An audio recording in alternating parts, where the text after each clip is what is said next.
Olá, gente boa. Eu queria compartilhar com você algo que nós estamos trabalhando em nossa comunidade com o tema paternidade. A paternidade é algo, uma das tarefas mais difíceis que Deus nos deu na terra. Ser homem, ser pai, ser mulher e ser mãe.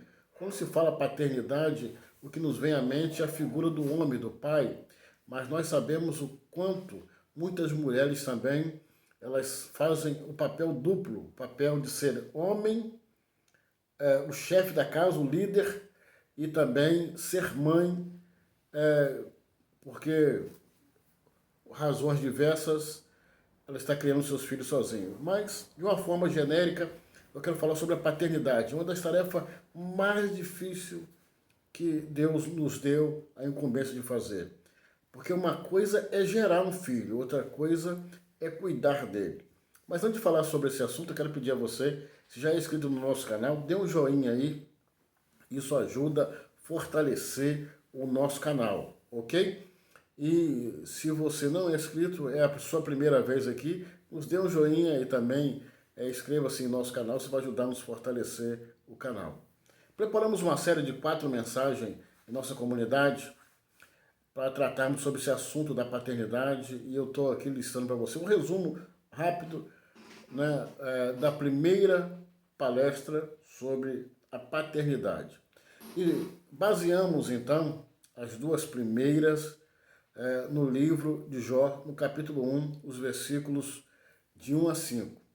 E o nosso primeiro tema é justamente uma paternidade de verdade. O que é uma paternidade de verdade?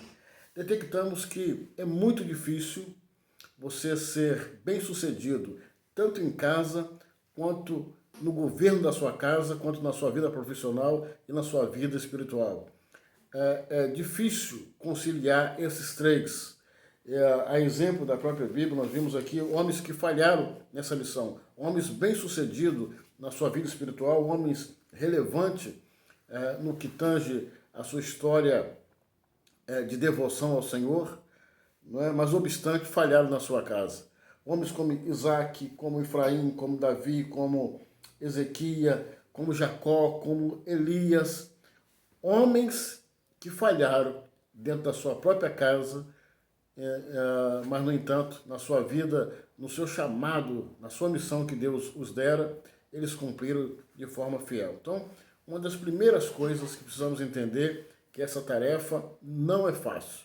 E o que eu aprendo com Jó em 5 aspectos para uma paternidade genuína. A primeira coisa que eu aprendo com Jó, nos versos de 1 a 5, vai nos dizer como era o trato de Jó com seus filhos, como ele tratava os seus filhos, ele orava pelos filhos, verso 5, ele intercedia pelos filhos, ele oferecia sacrifícios pelos filhos. Só imaginando a possibilidade de um desvio de um deles, ele fazia sacrifício ao Senhor, pedindo perdão pelos seus filhos. Jó era alguém que intercedia pelos seus filhos. Então a primeira característica aí que eu quero que você liste, de 5, para uma paternidade genuína, é alguém que intercede pelos seus filhos. E uma outra questão, a segunda razão para que de fato eu possa perceber no texto que vale a pena trazer como lição para nós, a segunda característica de alguém que exerce uma paternidade de verdade é alguém que gera filhos. Gerar filho até que não é tão difícil, a questão é como criar esses filhos, porque os filhos não ouvem muito o que nós falamos. Os filhos, eles não prestam muita atenção no que nós falamos. Os filhos nos leem todo o tempo. E nós precisamos perceber, nós, que eu digo, é você que está ao alcance desse vídeo, precisamos ter a consciência que nós vamos gerar filhos biológicos, não necessariamente precisamos gerar, mas a maioria de nós vamos gerar, bem como também, além dos filhos biológicos, eu preciso ter consciência que o meu chamado é gerar filhos espirituais. Então, a segunda lição de uma paternidade genuína é alguém que gera filhos biológicos, filhos espirituais, tendo a consciência que eu preciso criá-los no temor do Senhor e zelar e interceder por eles. A terceira característica de 5 de uma paternidade genuína é um pai que de fato tem a consciência de que precisa tirar tempo para os seus filhos. Eu aprendo isso na vida de Jó. Jó, apesar dos seus compromissos, ele tirava tempo para estar com seus filhos. E a você, como tem feito isso?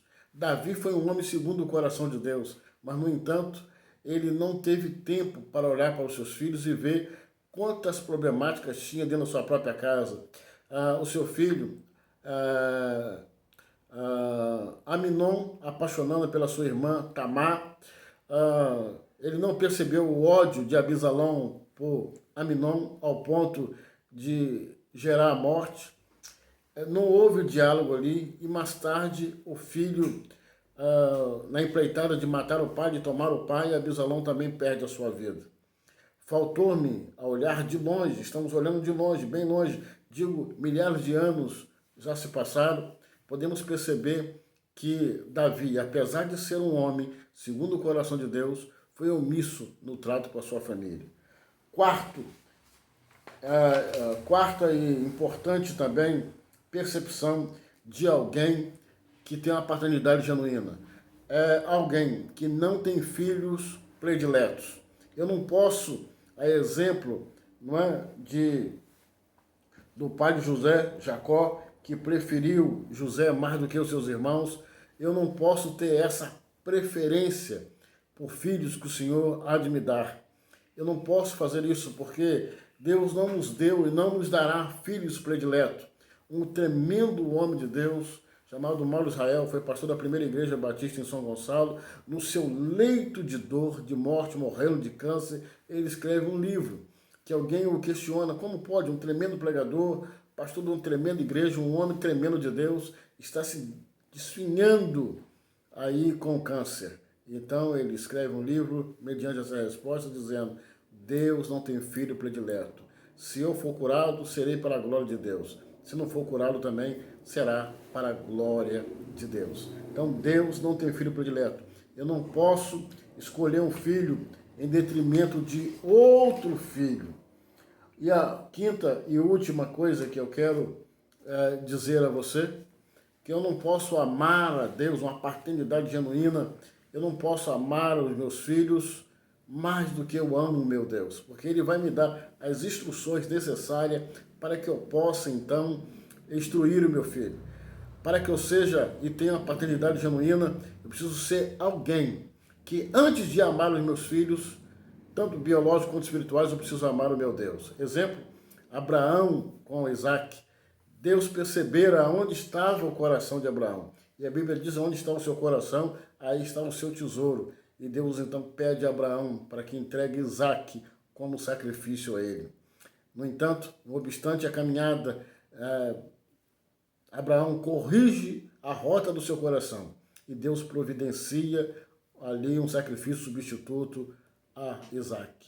Mas no primeiro momento, Abraão desejou tanto aquela criança, sonhou tanto daquela criança, que estava esquecendo um pouco do Criador.